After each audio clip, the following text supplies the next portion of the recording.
Bonjour mes petits poulets. Alors, je pensais pas tourner mes gazouillis maintenant. À l'origine, je devais déjeuner avec Rose. Coucou Rose. Mais Rose n'a pas de gare dans son train. Non, n'a pas de train dans sa gare. C'est pénible quand même de couper les amis qui ont projeté de déjeuner ensemble depuis plusieurs semaines. Bref, pour apporter un peu de joie dans ce monde aquatique, dans ce climat du mois de novembre, du mois de mai, un petit gazouillis. On commence par un conseil important à retenir. Ne chatouille jamais un tigre. Oui, si vous aviez l'idée, non. De Pamela Butchart, les dessins sont de Marc Boutavant. Celui qui dessine Ariol, celui qui dessine Chien pourri. Vous aurez peut-être reconnu si vous lisez ces splendeurs de livres jeunesse. C'est aux éditions Nathan. Nous sommes avec suspense du prénom, avec Zélie. Et Zélie, elle peut pas s'arrêter de bouger. Un peu comme ma fille Aurore d'ailleurs. Elle saute, elle danse, elle court. Je peux pas s'en empêcher. Et là, vous avez remarqué, c'est Chien pourri, hein, je pense. C'est un petit clin d'œil pour le lecteur. Elle joue avec ses petits pois.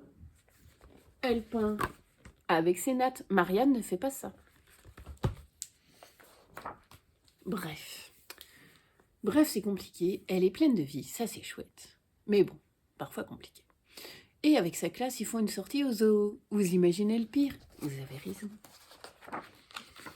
Alors, qu'est-ce qu'elle va faire? Ne touche pas au serpent, n'excite pas les éléphants, ne réveille pas l'ours, ne joue pas avec les singes, arrête de taper sur les tortues, arrête de déplumer le paon. Et surtout, ne chatouille jamais un tigre. Ouh, c'est tentant hein, quand on dit ne fais pas ça. On a très envie de le faire, et Zélie aussi. Elle arrive devant le tigre. Le tigre est au nirvana du calme. Le tigre est en train de fiancer. Que fait Zélie? Vous avez compris.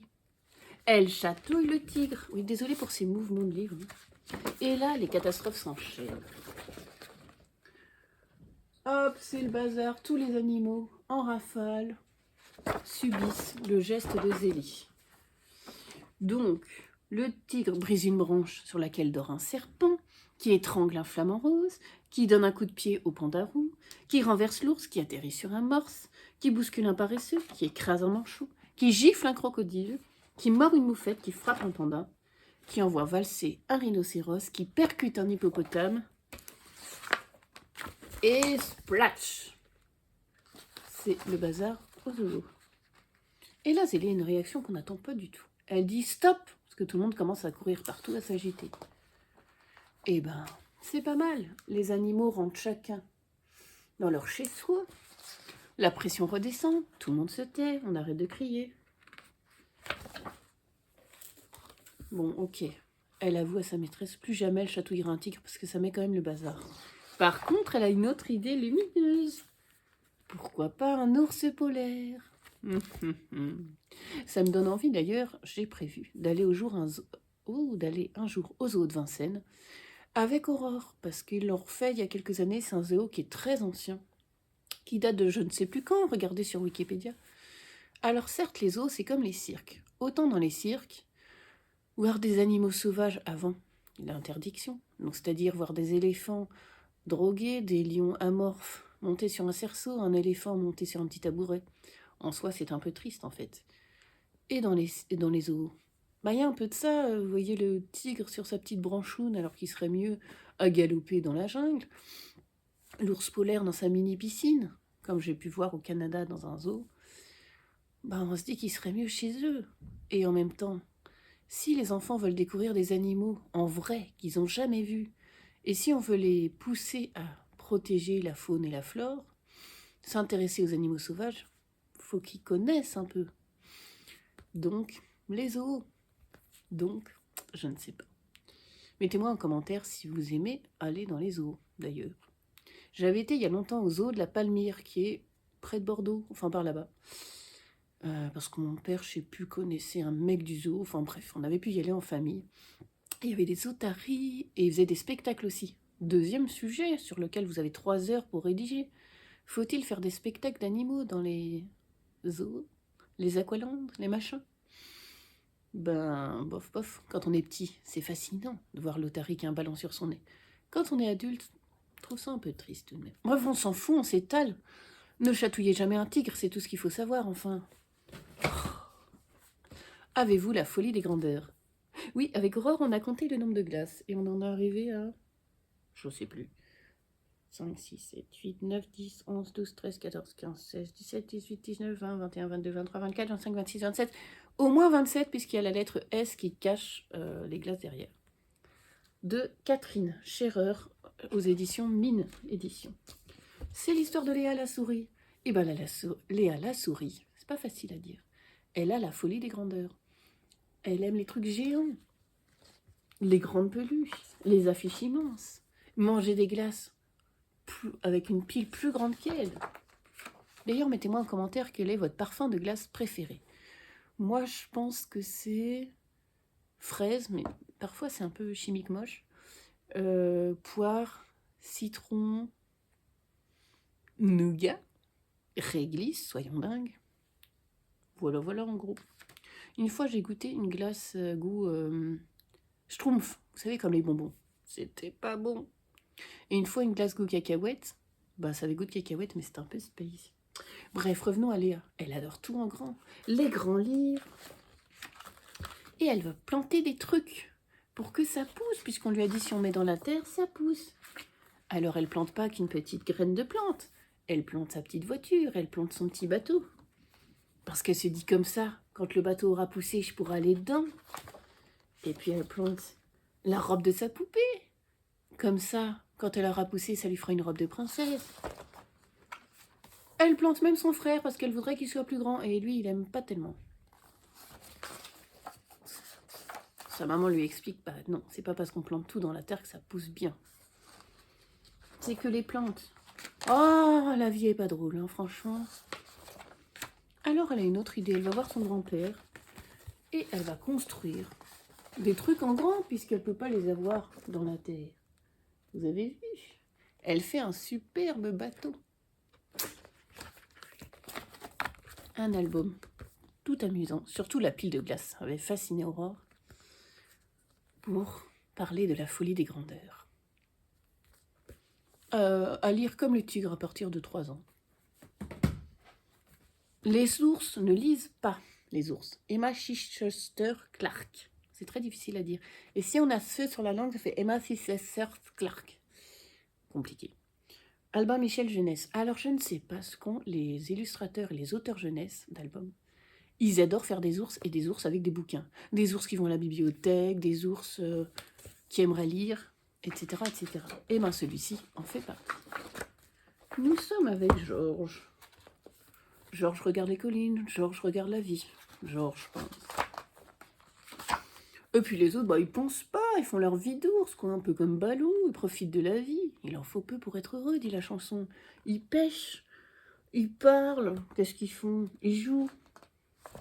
Georges aspire à plus de choses. Et il trouve un livre. C'est pas mal ça. Mais s'il savait lire, ça serait quand même mieux. Et il va aller en ville, comme ça quelqu'un lui lira le livre.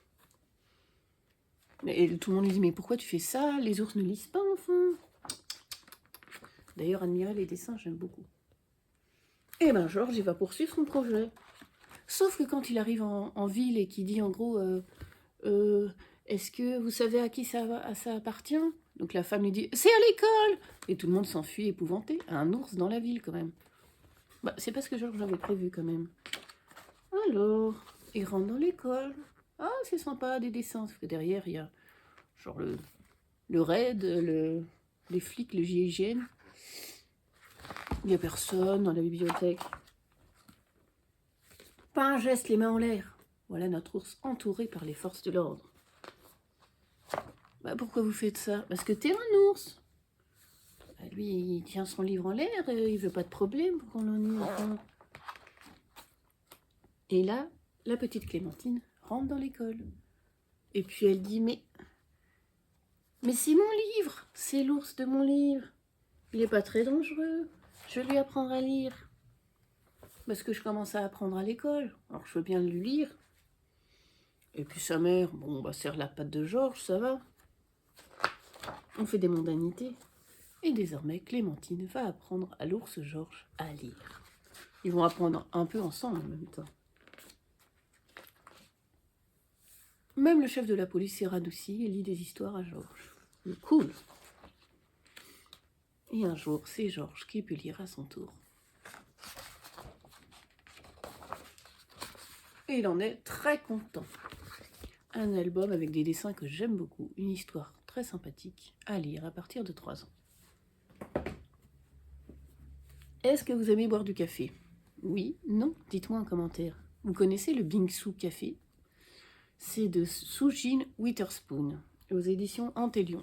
Witherspoon, comme Reese Witherspoon, Reese cuillère plus blanche, Witherspoon, spoon, cuillère, Wither, white, plus blanche, bref.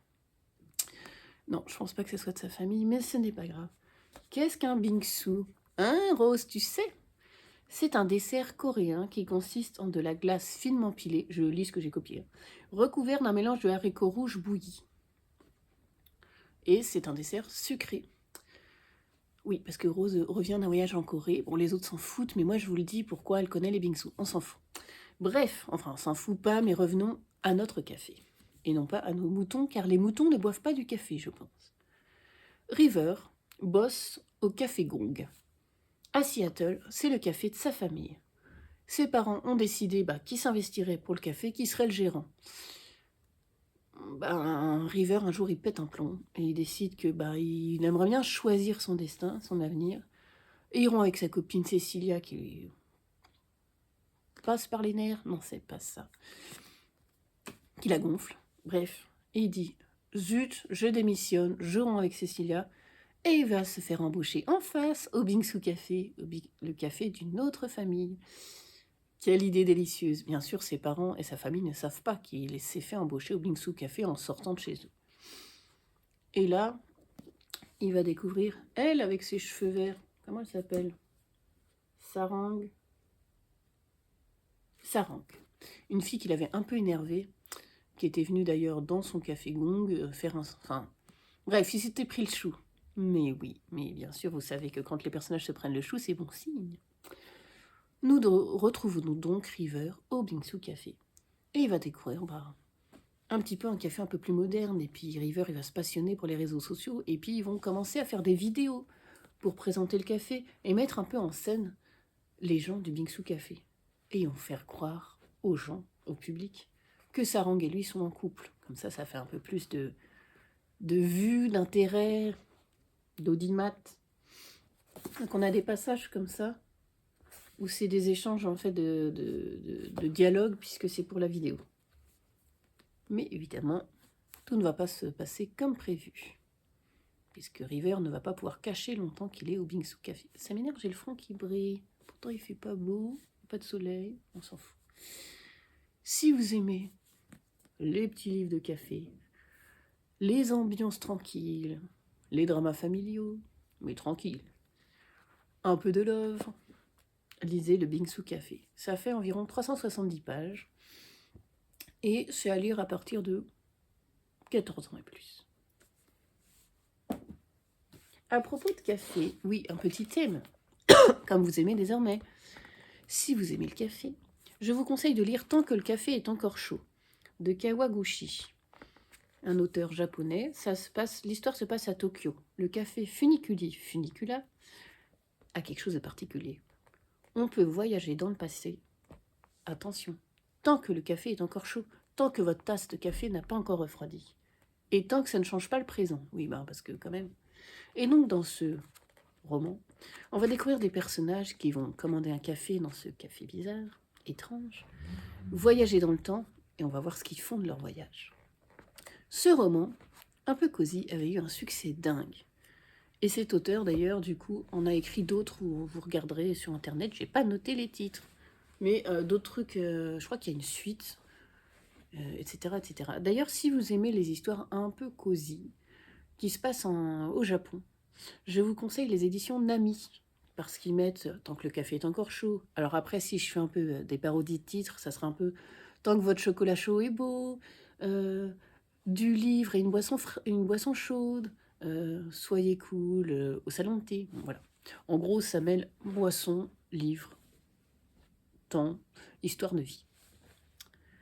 Donc j'ai bien aimé. Après, j'ai essayé de lire la suite, mais bon, c'était un peu le même concept, du coup, ça m'a un peu lassé. Bref de comptoir de Gouriot, vous connaissez? Je crois que ça a été même fait en film, peut-être en pièce de théâtre.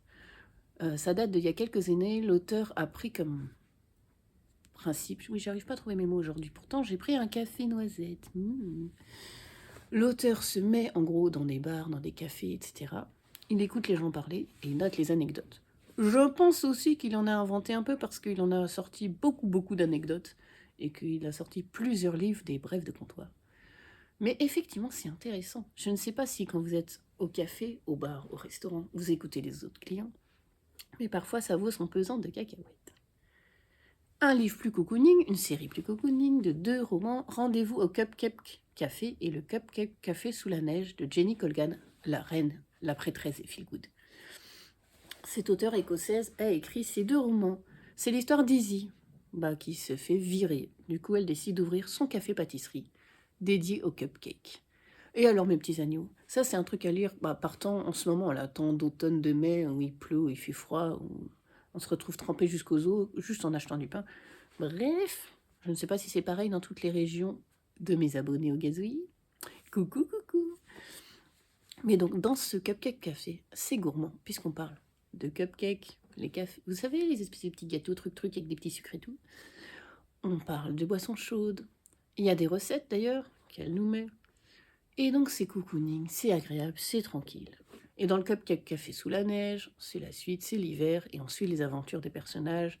Un peu de love, un peu de café, un peu de tranquillité.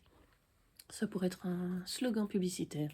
Je me suis toujours dit que je devrais être publicitaire, faire des petites phrases, vous savez, j'aime bien faire des petites phrases comme ça, qui percutent. C'était le Bingsu Café. Est-ce que vous aimez chanter? Oh oui. Pardon, excusez-moi.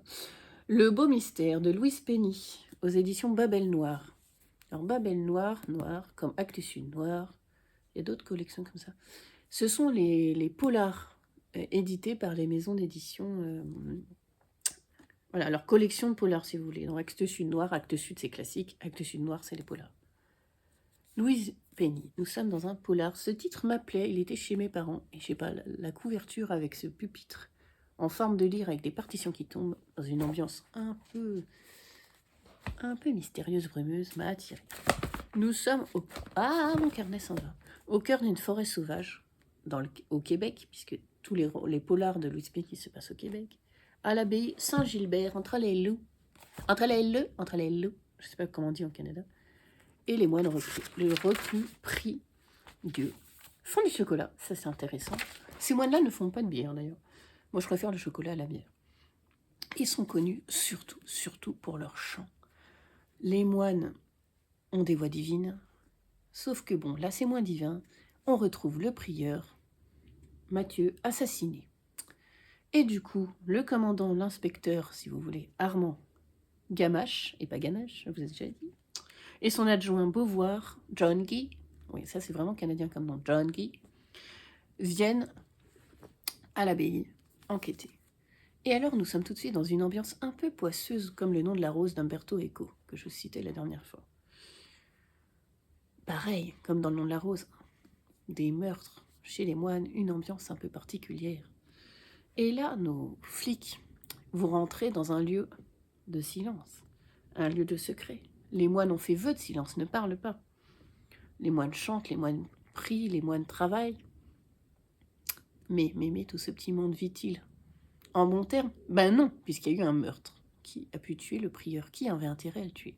Et donc on va découvrir un peu l'abbé qui s'appelle Don Philippe et certains moines, puisque le père abbé va leur dire: vous êtes relevé de votre vœu de silence pendant l'enquête, vous avez le droit de parler aux flics, puisqu'il y a eu meurtre, il faut parler.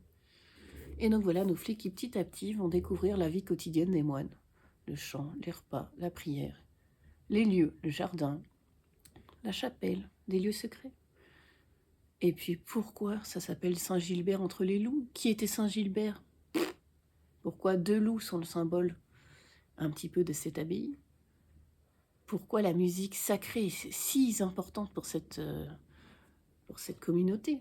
Bien sûr, la musique sacrée est toujours importante pour des moines ou des religieuses, mais là, ça atteint un niveau de dingue. Les moines ont des voix de folie. D'ailleurs, ils avaient le projet d'enregistrer un CD. Ce projet n'a pas abouti. Pourquoi? Bref. Et en tant que lecteur, ça prend son temps un peu ce polar. Ce polar est un polar adulte de 622 pages. Parce qu'on rentre pas dans une abbaye comme dans un supermarché. C'est un lieu un peu particulier. On y va sans faire de bruit. On respecte les règles du lieu. On est dans un autre temps. Et le fait que ça soit en silence dans ce monde qui est si bruyant pour nous, je pense qu'on est dans une autre dimension. Et petit à petit, il va falloir que ces hommes, ces moines, sortent un peu de leur habitude, de leur silence, pour qu'on puisse avancer dans l'enquête. Bref. Un très bon polar de Louise Penny, qui fait partie de sa série de polars. Alors moi, j'avoue que je les lis pas forcément dans l'ordre. Je pense que c'est pas très grave. Alors on a toujours l'inspecteur Armand Gamache qui nous suit. Que l'on suit plutôt. Bref, je vous conseille ce polar. Alors le thème moine cette fois-ci. Bon, je ne vais pas vous reparler du nom de la rose, je l'ai déjà cité la dernière fois. J'ai pensé au film des hommes et des dieux, avec Lambert Wilson et Michael Lonsdale en particulier, comme acteurs.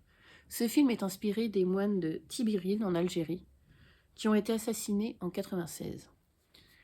Et donc, d'ailleurs Lambert Wilson chante très bien. Vous saviez que cet acteur a une très belle voix. Il fait des concerts classiques, je crois qu'il est ténor.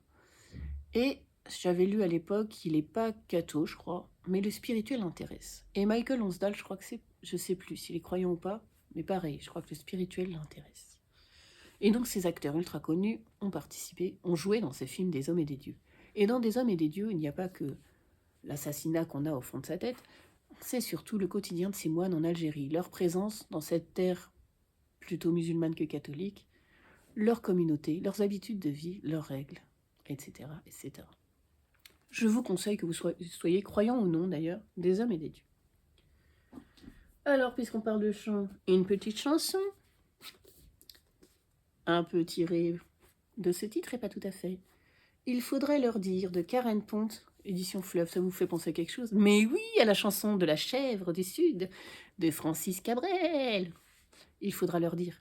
Si c'est vrai qu'il y a des gens qui s'aiment, si les enfants sont tous les mêmes, alors il faudra leur dire. C'est comme des parfums qu'on respire. Un peu d'amour. Et là, oui, c'est Cabrel qui arrive. Bref, je ne vais pas défoncer cette chanson. Il faudra leur dire. Il faudrait leur dire de Karen Ponte. Nous sommes en 95 avec 6 amis, Alexandre, Julie, Anthony, Adrien, Ludivine et Florence, qui passent le bac.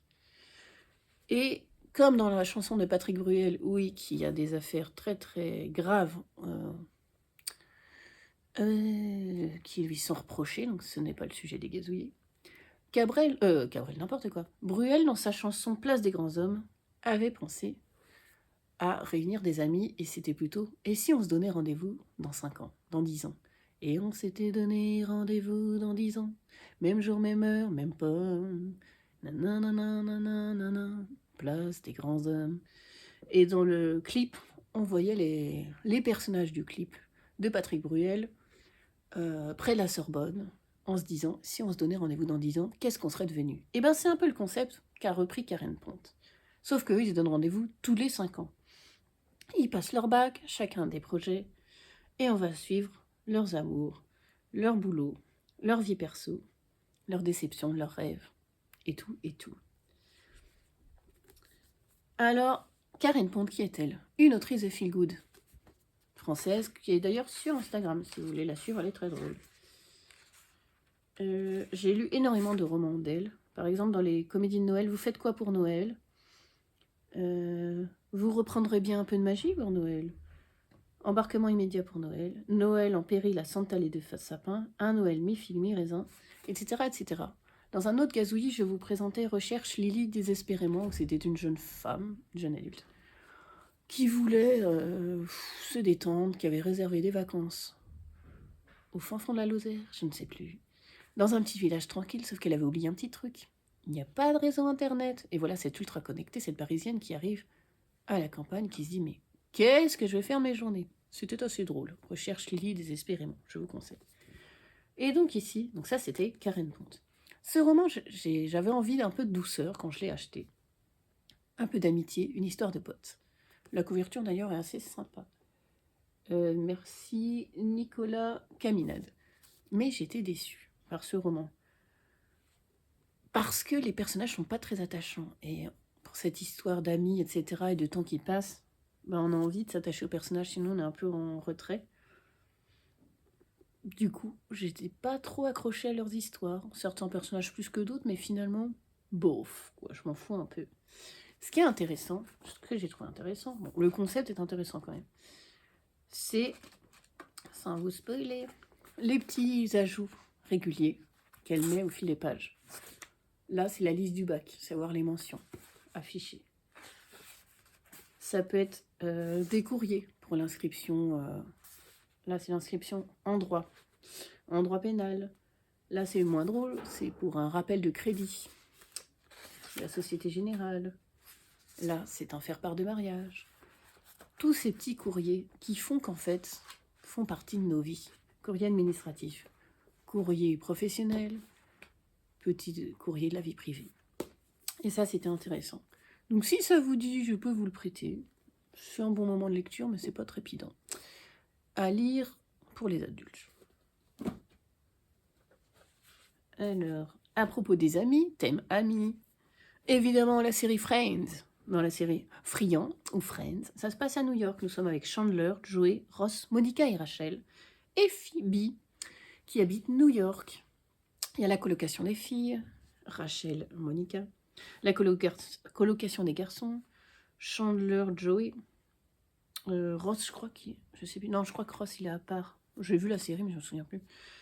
Et Phoebe, qui habite ailleurs. Bref, les colocations, ils sont à côté, leurs amours, leur vie personnelle, etc., dans un New York. Cette série a un succès dingue, ça a été tourné pendant 10 ans, les acteurs sont devenus mondialement connus. D'ailleurs, j'ai appris une anecdote qui est assez amusante. Quand ils ont choisi les acteurs, à la veille de la diffusion du premier épisode, je crois le réalisateur les a invités à se détendre à Las Vegas pour un petit voyage en disant « Votre vie va changer, du jour au lendemain, vous allez être connus. » Et très connus. Et donc, ces inconnus, entre guillemets, sont devenus des stars, avec leur vie, leur joie, leur peine, comme on l'a su par la suite. D'ailleurs, j'avais lu la biographie de Chandler, de Matthew Perry, et c'était très bouleversant parce que cet homme décédé maintenant a été a été victime, enfin bon, bref, a subi les démons de l'alcool, de la drogue, etc., de la dépression. Bref, ce n'est pas parce qu'on est une star qu'on est heureux. Bref, je vous conseille Friends. Je trouve que la série, certes, a un peu vieilli, on le voit dans les coiffures, dans la mode, dans certains trucs, mais il y a plein de sujets qui sont toujours éternels. Alors, une petite pause gazouillis. Oui, vendredi soir et samedi soir, je suis allée dans le Grand Est. C'est pour ça que j'ai emprunté ce documentaire pour Aurore. D'ailleurs, c'est Médoc France, chez Milan. Je trouve ça très bien fait. Pourquoi? Déjà, on vous dit où c'est. Une petite carte, ça aide, non?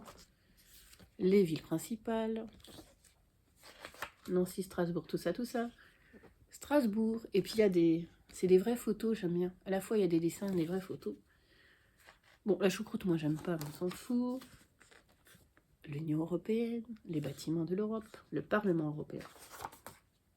Ensuite, le château du Haut-Königsbourg. Mais dites-moi en commentaire si vous êtes déjà allé en Alsace. D'ailleurs, je vous parle tout le temps des stickers de Marianne Sceaux, elle vient d'Alsace. Ensuite, on a d'autres villes du Grand Est. Metz. On a Nancy et la place Stanislas. Je trouve que ce doc pour les enfants est très bien fait parce que, pour les enfants et les adultes, on apprend plein de petits trucs sur la région avec les marchés de Noël. J'aimerais bien faire ça, les marchés de Noël. Des anecdotes, des infos sur la région en question, sans en avoir 1000 pages. Et c'est un peu interactif. Mulhouse. Un peu ludique, pardon, pas du tout interactif. Le ballon des Vosges. Etc. 3. Et donc, il y en a plein pour les régions. Qu'on soit enfant ou adulte, on apprend plein de trucs.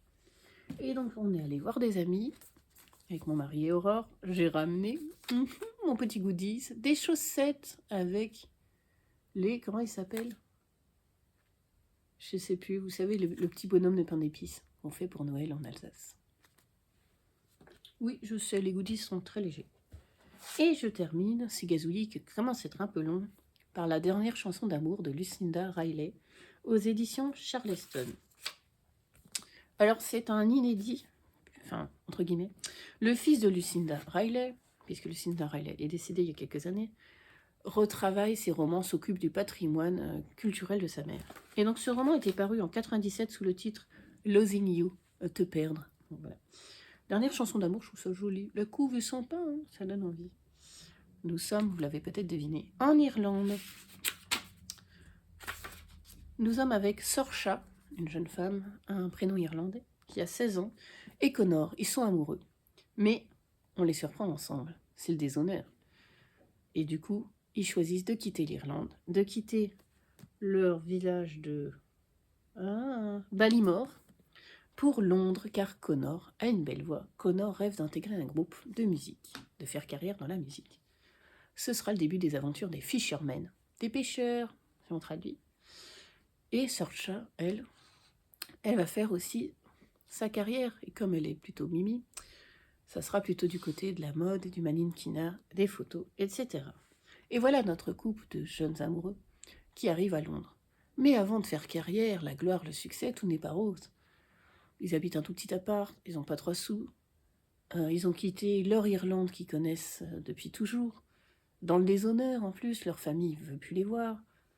Et leur couple, est-ce que ça va tenir? Parce que sinon, ils n'ont plus rien. Etc., etc. J'ai beaucoup aimé cette histoire irlandaise qui parle de musique, d'amour, de l'Irlande, de Londres. C'est une grande saga, un petit peu, qui fait 500 pages et qui est un one-shot. Oui, ça veut dire un seul volume, ce n'est pas une série. Et ça, c'est précieux, puisque Lucinda Riley, vous vous souvenez peut-être, c'est celle qui a écrit Les 7 sœurs. Et donc, c'est l'histoire d'un père qui a adopté 7 filles qui viennent toutes d'un pays différent. Et dans chaque tome, on découvre le pays de la fille en question. Et un peu son histoire. Donc, il y a le Brésil, il y a l'Irlande, il y a l'Espagne, ou je ne sais plus. Bref, là, vous avez un tome, et c'est pas mal. Et l'Irlande, moi, ça me fascine. J'ai déjà été à Dublin. Alors, Dublin, je vous recommande, mais peut-être pour un week-end. Ça vaut pas le coup d'y passer 300 jours. Vous allez au Trinity College voir la super bibliothèque.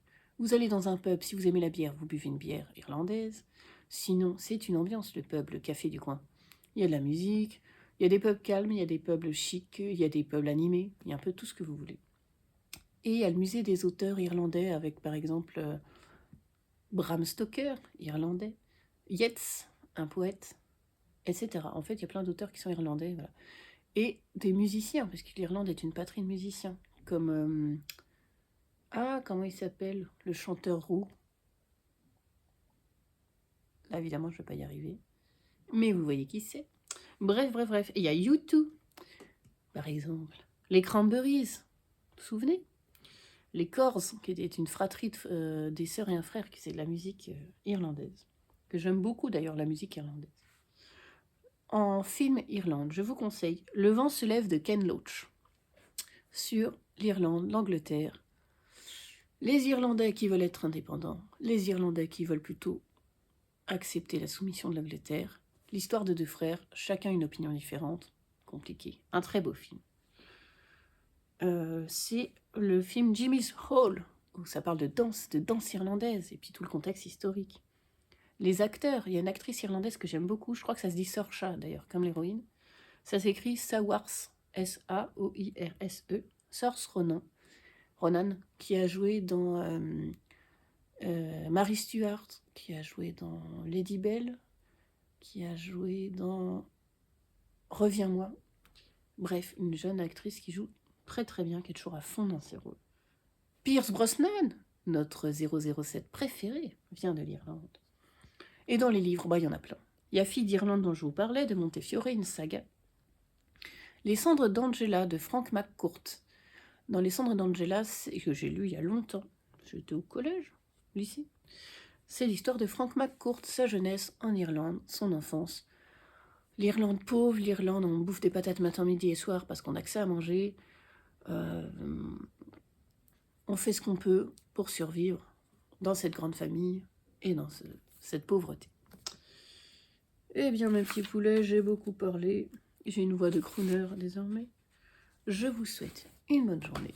N'oubliez pas de mettre des commentaires. N'oubliez pas de vous abonner, je le dis jamais parce que j'en vois beaucoup. Les vidéos des gazouillis aux gens qui aiment bien. Mais mon petit ego est un petit peu blessé puisque je vois le nombre d'abonnés qui ne monte pas sur YouTube alors que je me donne beaucoup de mal. Donc, pour flatter mon ego, si vous avez un compte YouTube, abonnez-vous. Et dites-moi, comme ça évitera que je vous envoie la vidéo. En plus, ça vous ferait 2 gazouillis. Je sais qu'on ne compte pas les gazouillis quand on aime, mais bon, bref. Bref, papotons en commentaire, et à bientôt.